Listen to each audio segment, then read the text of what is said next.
하나님 고맙고요. 감사합니다.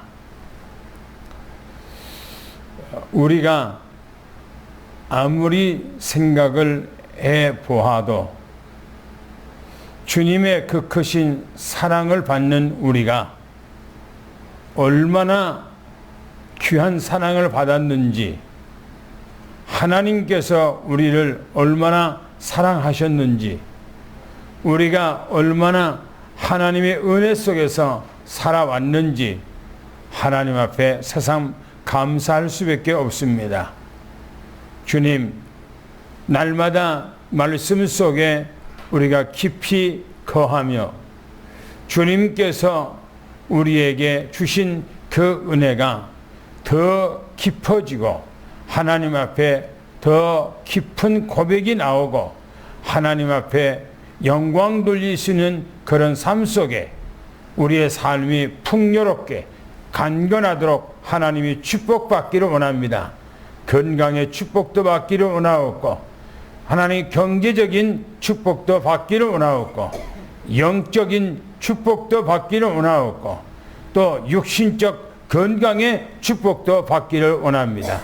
모든 삶 속에 하나님의 축복이 넘쳐난 그런 삶이 되도록 우리가 살아있는 자체가 전도의 대상인, 전도가 되어지는 하나님의 은혜가 되게 도와주시옵소서. 그래서 오늘 말씀을 들을 때 또 전하는 자가 함께 은혜와 축복이 되는 그런 귀하고 복된 시간 되기를 원하옵고, 지금도 살아계셔서 우리와 함께 하시는 예수 그리스도 이름으로 간절히 기도하옵나이다. 아멘. 오늘은 부활에 대한 그 메시지입니다. 그런데 우리가 지금 신앙생활을 하고 있으면서 가장 중요한 그 믿음이 뭐라고 생각을 합니까? 우리의 믿음이 가장 중요한 것, 성경에서 우리에게 증거한 중에 가장 중요한 부분이 있어요. 그게 뭐냐면 바로 부활신앙입니다. 부활신앙.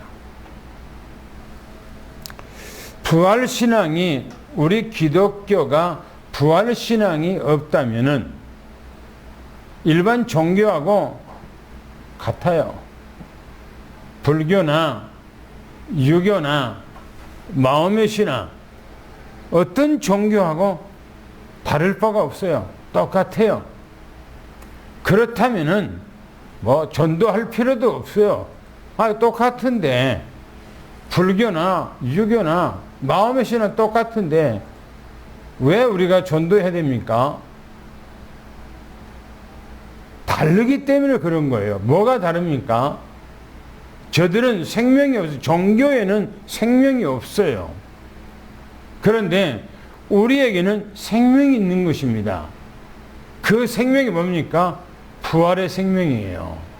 그렇기 때문에 전도하는 것입니다. 하나님은 부활신앙을 오늘 이제 매해 우리에게 다른 면으로 우리에게 증거를 해줘요.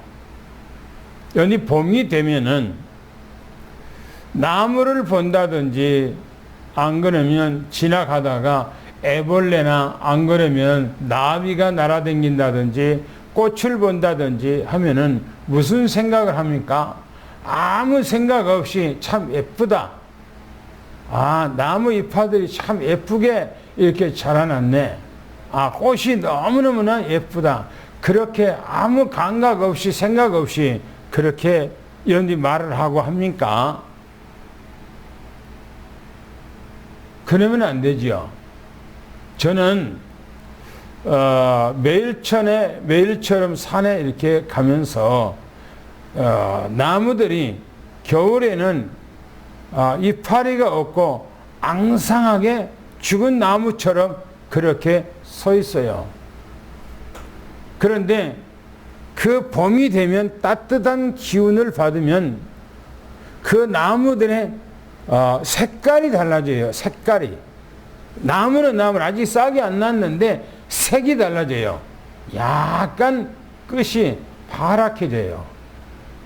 나중에는 그 끝이 아주 녹색, 아주 연한 녹색들이 그 싹을 이게 피우게해서 이게 나오는 것을 봅니다. 그리고 조금 있으면은 아주 부드러운 그 나무 잎파들이 나와서 이렇게 자라거든요. 근데 그게 이제 자라면서 나무들이 이제 떡잎들이 돼서 다 습이 우거지면 너무너무 아름다운 거예요. 그리고 이게 바람이 이렇게 불면은 떡잎들이 이제 막 이렇게 이렇게 엎어졌다 뒤깨졌다가 뭐 이렇게 하거든요. 그런 거 보면은 춤을 추는 것 같아요. 찬양하는 것 같아요. 하나님을 찬양한 것 같아요. 여기 많이 꽃도 마찬가지잖아요. 집에서 기르는 꽃이든지 모든 꽃들이 부화잖아요. 부화. 그 부화가 뭡니까? 우리에게 부활의 아름다움을 증거해 주고 있어요. 부활을. 그러니까 우리가 이 땅에 살아가면서 인간 너희들은 바로 이걸 바라보면서 너희들의 종례는 이렇게 부활된다 라고 하는 것을 우리에게 일깨워주고 있는 거예요. 그런데 그것들을 보고 아무 감각이 없다면 안 되잖아요. 부활의 신앙이 왜 중요합니까? 왜 부활의 신앙을 또 가져야 합니까? 뭐 때문에? 우리가 지금까지 오늘 19번째의 그 시리즈 메시지가 계속 나오는데 여러분이 그걸 다 기억하고 있습니까? 처음에 뭐예요? 하나님께서는 창조자요, 전능자요, 하나님이시. 그 하나님께서 우리를 자기 형상대로 창조하셨다고 그랬죠. 그리고 어마어마한 복을 주셨다고 그랬습니다. 그 복이 어디서 받도록 했다고 그랬습니까? 말씀 안에서, 언약 안에서 그 축복을 주었다. 그렇게 말했습니다.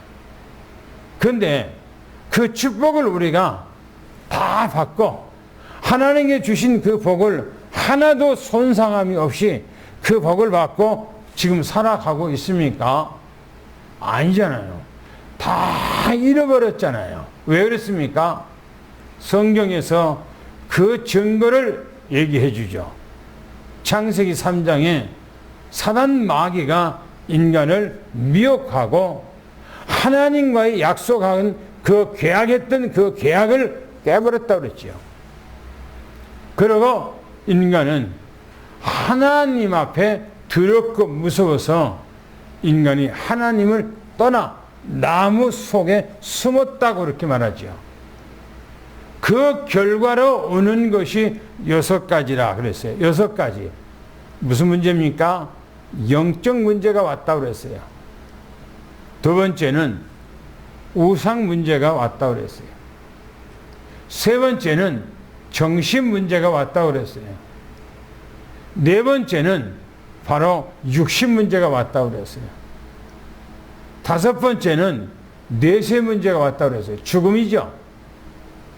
그 다음에는 나만 죽고 끝나는 것이 아니라 내 자식들, 내 손자, 내 정손자, 나를 통해서 내가 이 땅에 뿌려놓은 씨앗들이 전부 다 고통 속에서 살아간다. 이걸 후대라고 해요. 이 문제를 해결하기 위해서 사람이 뭘 한다고 했습니까? 해결할 길이 없으니까 뭔가 해결책을 찾고자 해서 종교를 만든다고 그랬어요. 종교.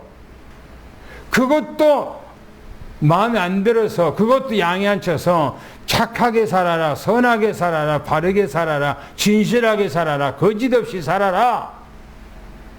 그렇게 살아야 되겠지요. 그런데 내 영적 문제가 해결됩니까? 안 되지요. 그래서 사람들이 이제 뭐랍니까? 이제 공부를 하죠. 서양은 서양 철학, 동양은 동양 철학. 과학, 의학, 모든 세상의 모든 보이는 것들은 전부 다 전문적인 학문화 조직으로 다 만들어졌어요. 다 학문화 만들어졌어요. 모든 것들이 전부 다. 그러면 그렇게 조직 시스템 학문화 했는데 인간의 문제가 해결합니까? 해결합니까? 없어요. 해결할 길이 없는 거예요. 그래서 사람으로 이 땅에서 해결할 길이 없기 때문에 바로 하나님께서 사람의 모습으로 이 땅에 오셨다고 그랬어요. 그것을 지난주에 그래서 인카네이션 하셨다 그렇게 말했죠. 지난주에는 그 분이 이 땅에 오셔서 뭐 했다고 그랬습니까? 십자가에 죽으셨다고 이렇게 말씀을 드렸습니다. 오늘은 뭡니까? 죽으신 그분이 다시 살아나셨다. 그런 얘기예요. 오늘은 그래서 오늘 19번째 시리즈 뭡니까? 생명의 부활로 살아나신 예수 그리스도. 하나님께서 왜 이 땅에 와서 그 고통과 그 어려움을 다 감내하고 십자가에 죽으셨다가 부활해야 됩니까? 뭐 때문에요? 하나님께서 우리를 자기 형상대로 창조해놨잖아요. 아니 생각해 보세요. 부모가 자식을 낳고 자식을 잃어버렸는데 그런데 마음이 평안합니까? 아니에요. 그렇지 않아. 자식은 부모 마음을 모르는 거예요. 나이가 먹어도.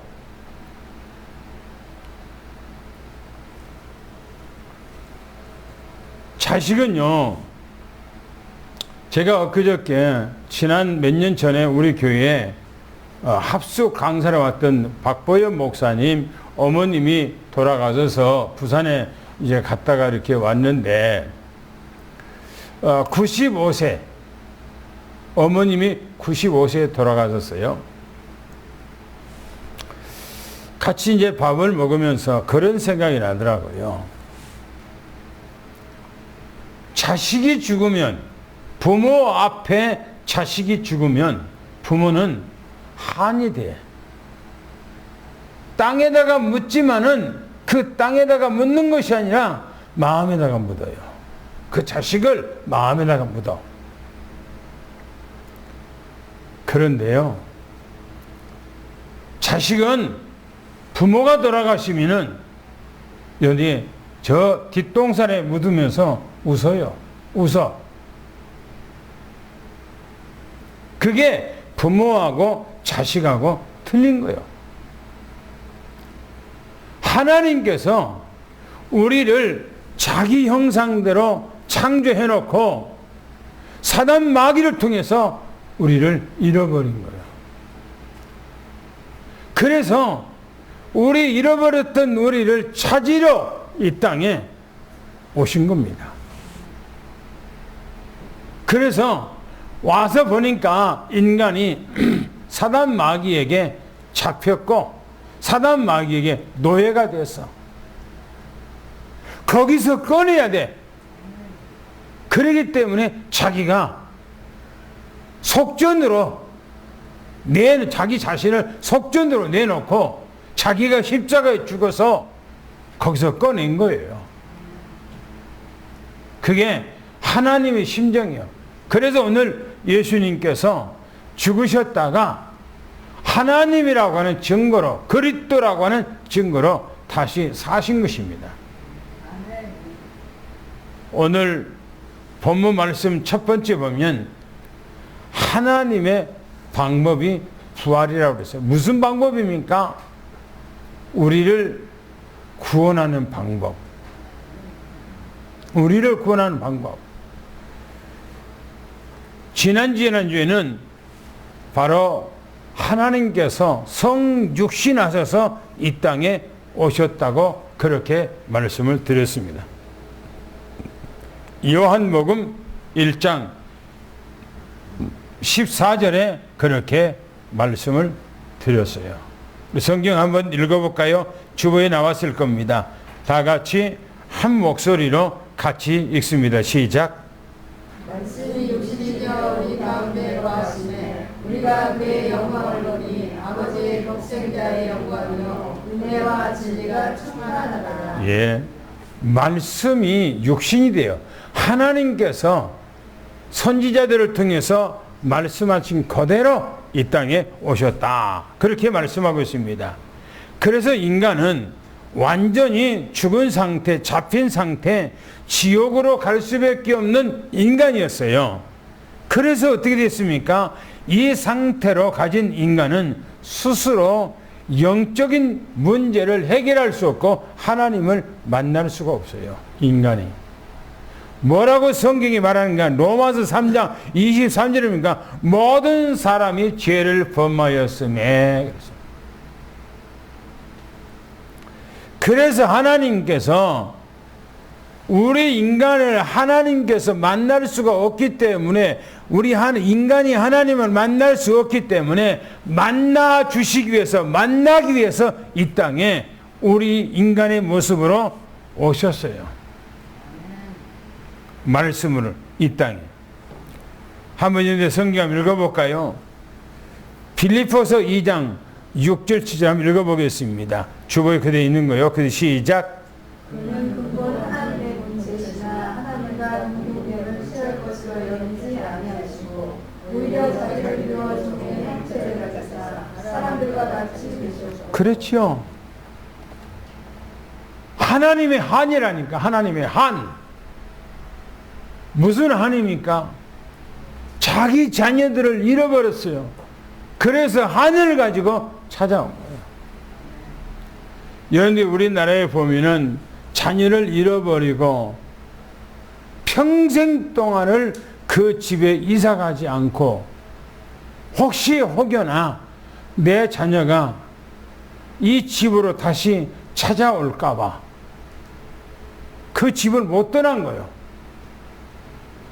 그리고 항시 그 자녀를 매일처럼 365일 동안 아니면 평생을 기다리는 그 부모처럼 바로 하나님이 그런 것입니다.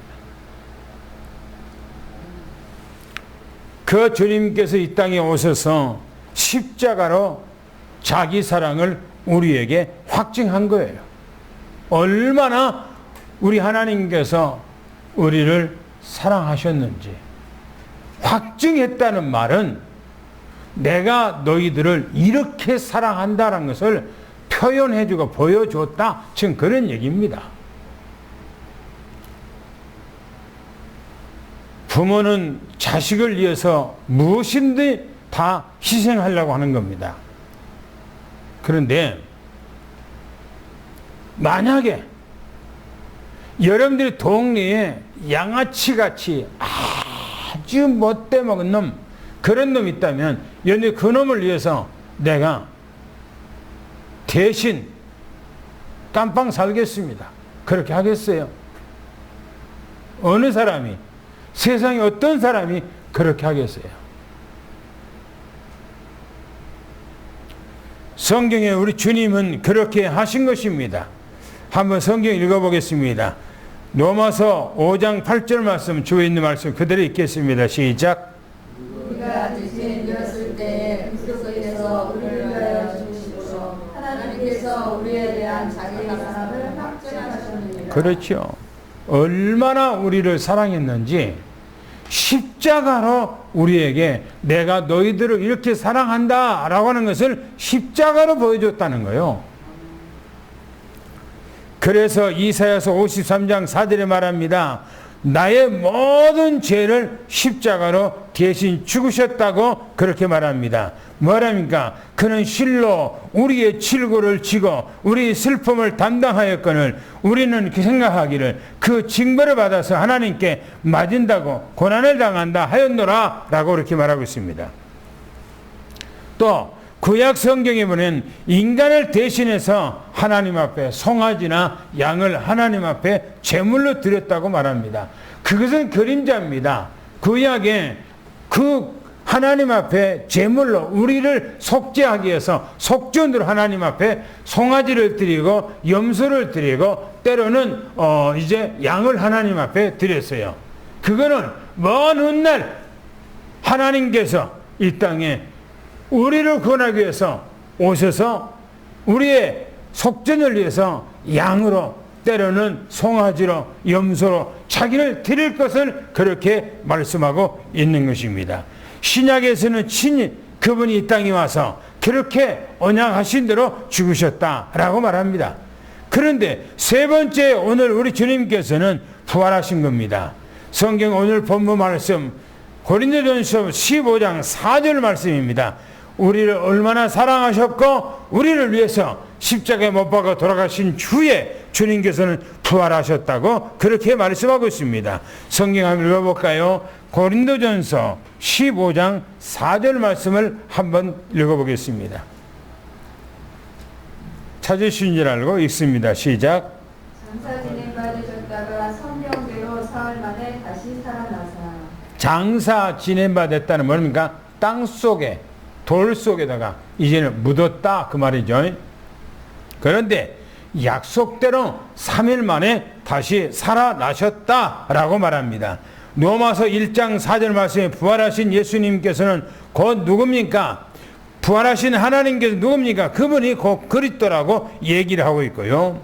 또 고린도전서 15장 20절 22절 말씀 보니까 주님께서 부활로 모든 사람들이 다시 소생하도록 살게 하셨다고 그렇게 말씀하고 있습니다. 뿐만 아니라 베드로전서 1장 3절 말씀에는 주님께서 부활로 모든 사람들에게 산 소망이 되셨습니다. 주님께서는 여러분들과 나에게 첫 열매로 우리 주님께서 사셨습니다. 모델로 사셨어요. 너희들도 이제는 조만간에 죽었다가 나처럼 다시 부활할 것이다. 너희들도 다시 살아날 것이다. 라고 하는 것을 보여준 거예요. 할렐루야. 그래서 우리는 주 예수 그리스도 안에서 우리도 조만간에 다 다시 살아난다는 사실을 확실하게 믿기를 예수는 축원합니다. 할렐루야. 성경에는 두 사람이 죽지 아니하고 하나님의 나라에 올라가셨다고 그렇게 얘기하지요. 첫 번째는 누굽니까? 에녹이라는 사람입니다. 아담의 7대 후손이라고 그랬어요. 아담의 7대 손. 에녹이 죽음을 보지 않고 하나님과 365일 동안을 동행하다가 하나님께서 불러서 하늘로 승천했다고 그렇게 말합니다. 365일 동안. 그 말은 뭐랍니까? 우리가 이 땅에 살아가는데 1년이 365일이에요. 그런데 에녹은 365년 동안 그렇게 하나님과 동행했다고 그렇게 말합니다. 여러분들이 날마다 하나님과 365일 동안 동행하시기를 예수를 축원합니다. 할렐루야. 그래서 예수님께서는 우리에게 두 번째, 크게 두 번째 부활신앙을 가지기를 원하십니다. 부활신앙은 뭐냐? 산신앙입니다. 산신앙이에요. 여러분, 세상에는 종교가 참 많아요. 불교는 연히 뭘 믿습니까? 연히 시타르타가 뭐였다고 그러죠? 시타르타가 마지막에 뭐였다고 그래요? 열반됐다 그래요. 열반. 열반이 뭐예요? 여러분들이 그 인도나 어디 가보면 시타르타가 죽은 곳에 대해서요, 어마어마하게 큰 뭡니까? 돌로 이렇게 깎아갖고 잠자는 그 모습, 이렇게 팔베개를 하고 잠자는 그 모습을 해놨어요. 뭔 말입니까? 죽었다 그 말입니다. 죽었다 그 말이에요. 모든 종교는 다 죽은 신앙이에요. 자기 종교 지도자가 살아서 부활해서 살아있는 자가 아무도 없는 겁니다. 마음에선 거짓으로 마음에서 부활했다고, 어디서 승천했다고? 저 이스라엘에 예수님께서 성전을 지어놨던, 다시 말하면 아브라함이 이삭을 제물로 드렸던 그 장소가 구약에 하나님 솔로몬이 지었던 성전입니다. 그런데 AD 70년경에 노마가 그 성전에 돌 위에 돌 하나도 없이 싹 없애버렸어요. 빈 공터가 된 거예요. 600년 후에 이 성전이 무너진 600년 후에 무슬림이 자기들이 거기다가 신전을 세웠어요. 왜 그랬는가? 바로 이 무슬림이 거기서 하늘로 승천했다는 거예요. 그 거짓이거든요. 말도 안 되는 소리예요. 부활해서 승천하신 분은 예수 그리스도 외에는 없는 겁니다. 할렐루야. 그래서 보세요. 요한복음 11장 25절 26절을 한번 읽어볼까요? 뭐라 했는가요? 시작. 예수께서 이르시되 나는 부활이요 생명이니 나를 믿는 자는 죽어도 살겠고 무릇 살아서 나를 믿는 자는 영원히 죽지 아니하리니 이것을 내가 믿느냐. 그렇죠. 보세요. 나는 뭐라고요? 부활이요 생명이래요. 예수님은 부활이요 생명이래요. 그리고 예수 그리스도를 믿는 자는 뭐라고요? 죽어도 살겠고 그랬어요. 안 죽는다는 게 죽어도 다시 살아난다는 게요. 무릇 살아서 나를 믿는 자는 뭐라고요? 영원히 죽지 아니하리라. 할렐루야. 이게 우리 믿음이에요. 이게 우리 신앙이에요. 할렐루야. 이 믿음을 우리가 갖는 겁니다. 히브리서 2장 14절 15절에는요. 불신자들은 뭐냐? 마귀가 주는 그 믿음을 가지고 살아갑니다. 그렇기 때문에 그들은 이 땅에서 절대 부활이 없어요. 나중에 이제 백보자 심판할 때 그들은 나중에 부활하게 되어 있어요. 그거는 지옥으로 이제 들어가기 위해서, 지옥 쓰레기통으로 들어가기 위해서 바로 부활을 하게 돼 있다고 성경에 기록하고 있습니다. 두 번째 말합니다. 부활신앙은 살리는 신앙입니다. 살린다라고 하는 것은 내가 부활신앙을 가졌다면 또 다른 사람을 살리게 돼 있다입니다. 이게 자동이에요. 한번 생각해 봅시다. 그런데 죽은 사람이 사람을 낳을 수가 있어요? 없어요? 네? 죽은 사람이 사람 아이를 낳을 수가 있어요? 없어요? 없어요. 절대 없어요.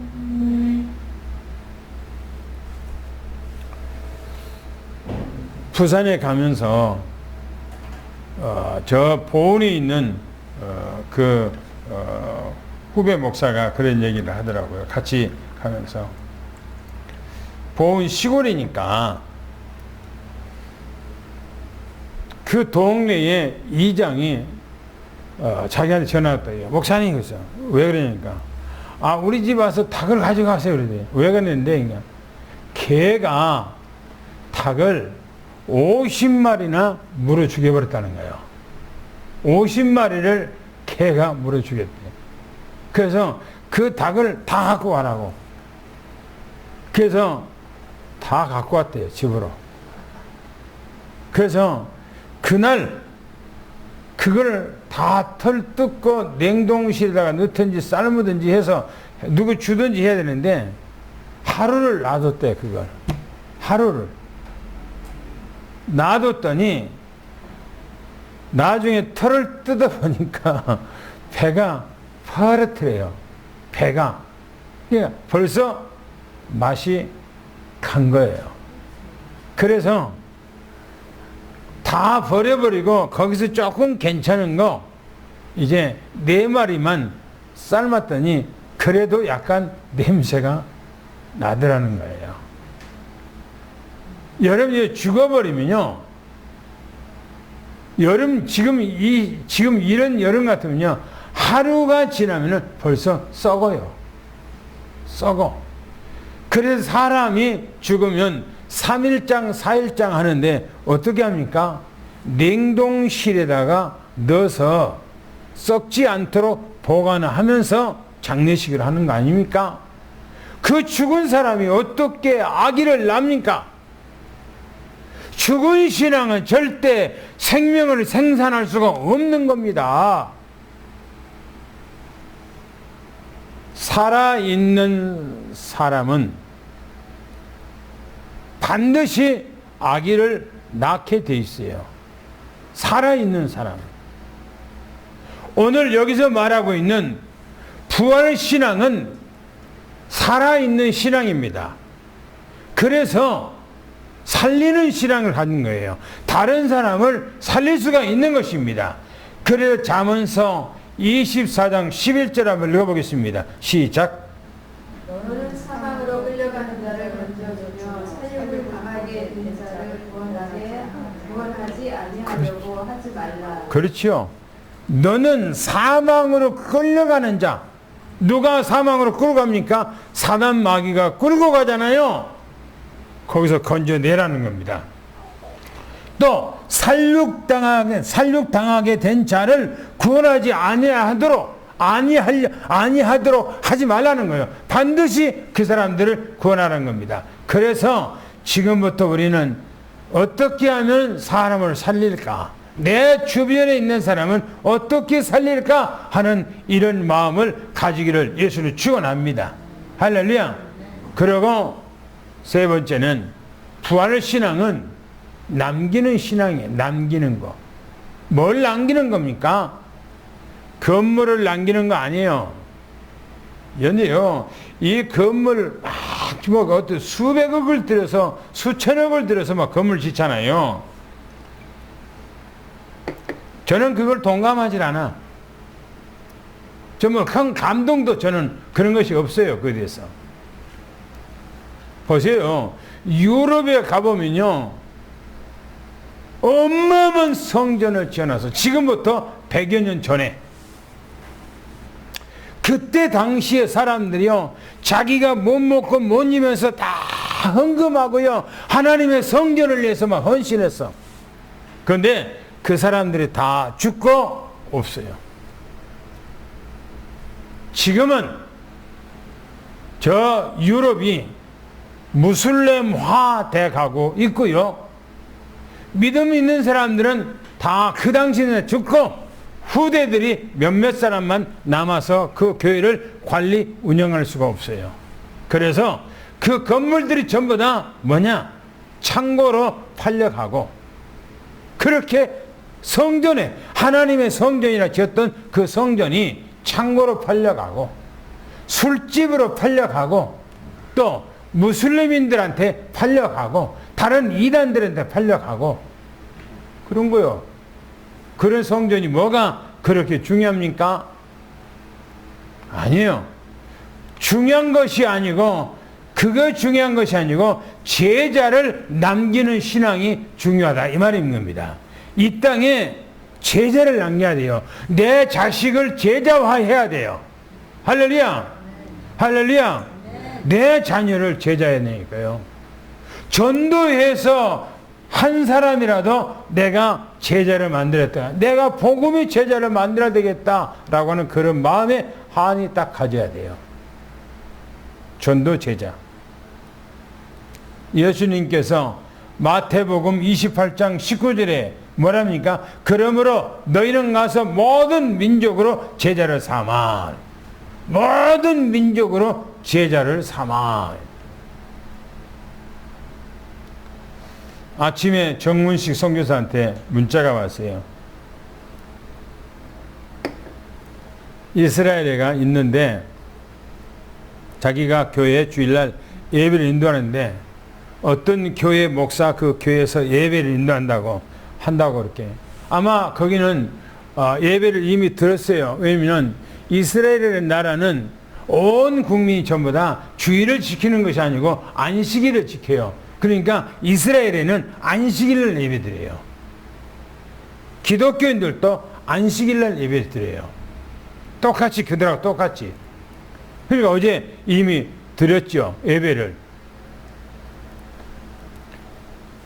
그러면서 나한테 목사님 오셔서 또 강의 좀 해달라고 그래서 기도하고 있다라고 얘기를 했습니다만은 지금은 조금 많이 더 확산이 된 것 같아요. 그 전도가 되어지고 확산이 되어지고 한 것 같아요. 그래서 아마 좋은 기회가 되리라 이렇게 생각을 합니다. 마지막에 보면 부활신앙, 세 번째는 부활신앙을 어떻게 부활신앙을 갖는 우리는 어떻게 살아가야 하는가 하는 것을 말씀하고 있습니다. 첫 번째는 플랫폼의 신앙생활을 해야 돼요. 플랫폼의 신앙생활. 신명기서 6장 5절 6절 한번 읽어보겠습니다. 그 주어 있는 그대로요. 시작. 너는 마음을 다하고 뜻을 다하고 힘을 다하여 내 하나님 여호와를 사랑하라. 오늘 내가 내게 명하는 이 말씀을 너는 마음에 새기고. 그렇죠. 플랫폼이라고 하는 말은요. 내가 먼저예요. 내가. 한번 생각해 봅시다. 우리가 그냥 플랫폼 그러니까 인천 국제공항 그것만 생각하지 말고 또 서울역 또 신탄진에서는 또 신탄진역 그것이 플랫폼이죠. 그런데 우리는 그런 의미로 말하는 것이 아니라 플랫폼 그러면 내가 플랫폼. 우리 교회 모든 성도들은 뭐냐? 삼성교회가 바로 플랫폼이에요. 그죠? 우리의 플랫폼이죠. 그런데 내 개인으로 말하면 내가 플랫폼이 되어야 된다 이 말인 겁니다. 뭘로 플랫폼이 된다고요? 하나님의 말씀으로 각인 뿌리 체질화 돼야 돼요. 그게 너무나 중요합니다. 다른 사람들에게 내가 말하기 전에 내가 그 사람이 전도하기 전에 내가 각인 뿌리 체질화가 안 되면 절대적으로 다른 사람들에게 전도할 수가 없어요. 옆에 죽어가는데도 한마디 말을 못해요. 그냥 인간적인 대화, 삶 속에서 평소에 있었던 그 대화만 하지 그 사람들에게 어떻게 해야만이 살아나는가, 어떻게 해야만이 그 문제를 해결하는가, 그거는 답 하나도 주지 못해요. 다시 말하면 영적으로 무기력하고 영적으로 무능한 거예요. 왜요? 내가 아무것도 가지지 못하기 때문에. 한 생각해 보세요. 우리나라 속담에 알아야 뭐 한다고 그러죠? 알아야 뭐 한다고요? 면장한다고 그러잖아요. 알아야 면장. 여러분 세상에서 아무런 공부를 안 하면요. 사람이 뭡니까? 그것이 무능이라고 그러고 무기력이 지고 그래요. 옛날에 우리가 송강에서 목회할 때예요. 우리 교회에 나오는 여자 어떤 성도 한 분이 있어요. 여자 성도 한 분이 있어. 근데 그분은 떡을 만들어서 파는 사람이에요. 그래서 집도 사놨고 그랬어요. 근데 이 사람이 얘기를 하는데 자기는 어머니 아버지가 시골에서 살면서 산에 가서 나물 뜯어다가 파는 그런 부모 밑에서 자기가 자라났대요. 산에 가서 나물 뜯어다가 팔아. 장날. 그런데 그 부모가 일자 무식이라서 그 자녀를 공부를 시키지 않았어. 그 딸을 그냥 산에 데리고 다니면서 나물 뜯어다가 삶아서 파는 거, 이것만 한 거예요. 그분이 수도세가 나온다, 전기세가 나온다, 뭐가 나온다 그러면 아무것도 못해. 왜? 글을 몰라. 글을 1, 2, 3, 4도 몰라. 그러니까 어떻게 해요? 그 뭔가 자기에게 영수증이 이렇게 뭔가가 내라고 이제 뭔가가 청구서가 나오면 그걸 가지고 다른 사람한테 동사무소로 가서 다른 사람한테 얘기를 하고 은행에 가서 얘기를 하는 거예요. 이걸 좀 해달라고. 자기를 모르니까. 나중에는요, 자식들이 얼마나 그 엄마에 대한 답답하든지 엄마에 대해서 막 엄마하고 싸우는데 엄마한테 막 욕을 하는 거예요. 엄마한테. 우리 교회 나왔었다니까, 그분들이. 그 아주머니가. 근데 떡은 잘 만들어. 떡을, 가루를 이제 빠갖고 계속 소문을 막 치대. 계속 치대. 쌀가루를 막 치대. 그러니까 떡을 해놓으면, 송편 같아 해놓으면 쫄깃쫄깃해. 얼마나 그러니. 그러니까 밖에 나가고 팔면은 그냥 얼른 사람들이 사가버려. 왜? 맛있으니까. 여러분, 이게 제가 빗대서 얘기했습니다마는 플랫폼이 내가 안 된다. 내게 오는 이제 말씀이, 하나님의 말씀이 내게 각인이 아무것도 안 돼. 내게 뿌리도 아무것도 내리지도 않아. 내게 어떤 체질도 없어. 그러면 똑같다니까. 영적으로 무기력하고 영적으로 무능한 거예요. 그러면 안 되잖아요. 여러분들이 자녀가 학교를 보냈는데 학교 가갖고 공부는 안 하고 맨날 장난만 치고 그냥 졸기만 하고 놀다가 와갖고 나중에 졸업할 때 보니까 아무것도 공부를 안 했어. 너무너무. 그러면 어떻게 합니까? 안 되잖아요. 우리는 하나님 앞에 신앙생활 하면서 내가 완벽한 플랫폼이 돼야 돼. 할렐루야. 내가. 그래서 하나님의 말씀으로 내게 각인시켜야 돼. 내게. 각인돼야 돼요. 그리고 뿌리 내려야 돼요. 내가 체질해야 돼요. 그래야 내가 하나님 말씀으로 내 가정의 문제가 해결되고 또 내 문제가 해결되고 내가 평안하고 내가 모든 문제가 해결되니까 다른 사람들한테 말하는 거예요. 보세요. 창세기 3장 15절 말씀, 마태복음 16장 16절 말씀, 무슨 말씀입니까? 그리스도 아닙니까? 그리스도. 우리는 완벽한 그리스도로 각인 뿌리 체질화 되기를 예수는 축원합니다. 할렐루야. 두 번째는 파수망대입니다. 플랫폼이 된 사람이 파수망대가 되는 거예요. 우리 삼성교회는 이 지역에서 파수망대입니다. 삼성교회가 파수망대예요. 여러분들이 가정에서 파수망대예요. 여러분 빛이라니까요. 빛. 여러분 집에 등이 아무것도 없으면 어떻게 삽니까? 답답해서 깜깜해서. 빛이 있어야 사는 것처럼 여러분들의 가정이, 여러분 자신이 여러분들이 빛이 되는 거예요. 보세요. 뭐라고 했는가? 신명기에서 6장 7절 9절 한번 읽어볼까요? 제가 요약해서 그 앞에 단어들만 나열해놨습니다만은 성경을 찾아서 한번 읽어보겠습니다. 뭐라고 했는가요? 시작. 우리 자녀에게 부지런히 가르치며 집에 앉았을 때든지 길을 갈 때든지 누워있을 때든지 일어날 때든지 이 말씀을 반론할 것이며 너는 또 그것을 내 손목에며 기호를 삼으며 내 미간에 붙여 표로 삼고 또 내 집 문설주와 각각문에 기록할지니라. 그렇지요. 보세요.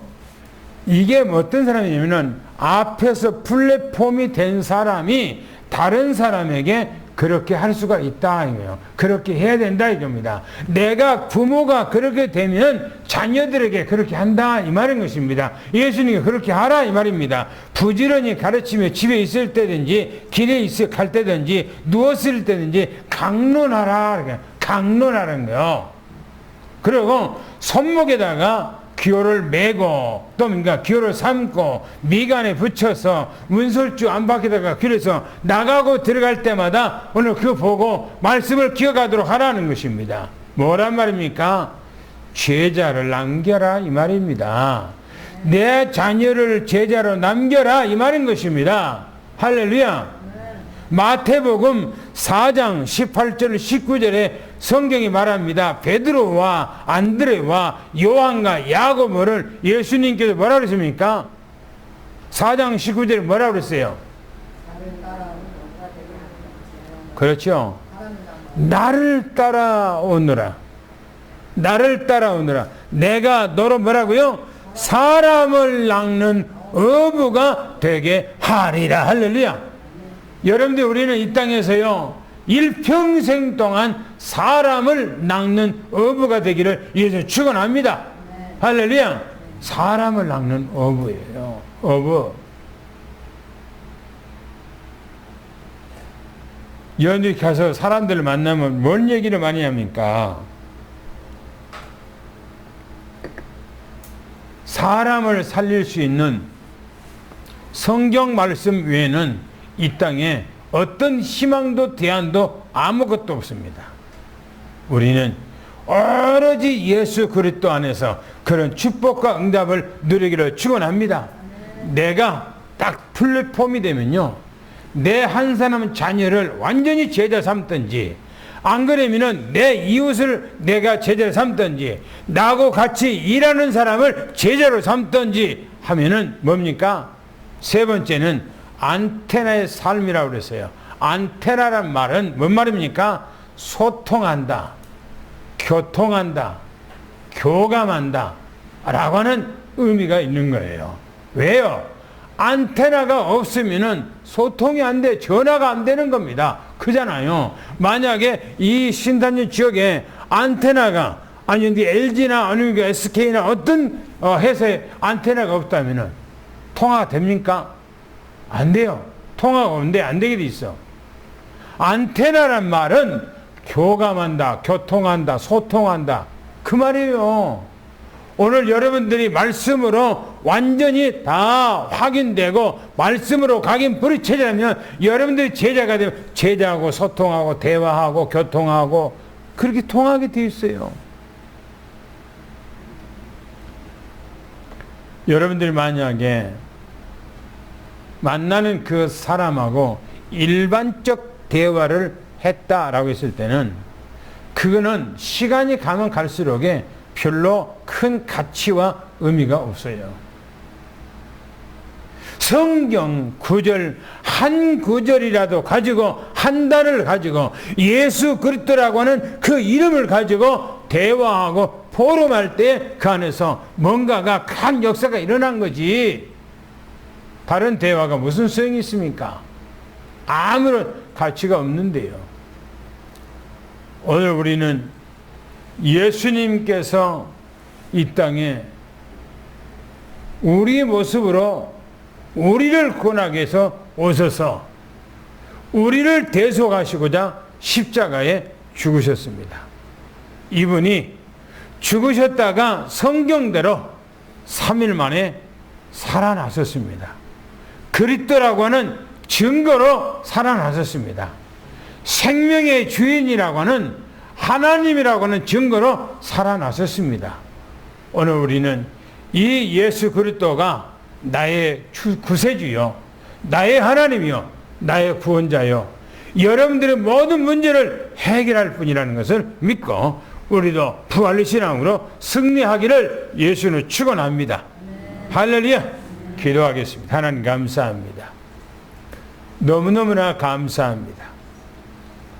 우리에게 이 땅에서 참 소망, 참 희망, 생명의 빛을 우리에게 허락하시고 우리가 이 땅에 살아가지만 종래는 우리도 예수님처럼 부활하실 것을 소망을 주시니 너무너무나 감사합나이다. 오늘 우리 삼성교회 모든 하나님의 장로님들, 권사님들, 집사님들, 모든 누대 렘넌트들, 하나님의 가정의 모든 일들이 예수 그리스도 이름으로, 부활하신 예수 그리스도 이름으로 모든 흑암의 세력은 무너질지어다. 모든 사단 마귀는 완전히 박살나고 깨질지어다.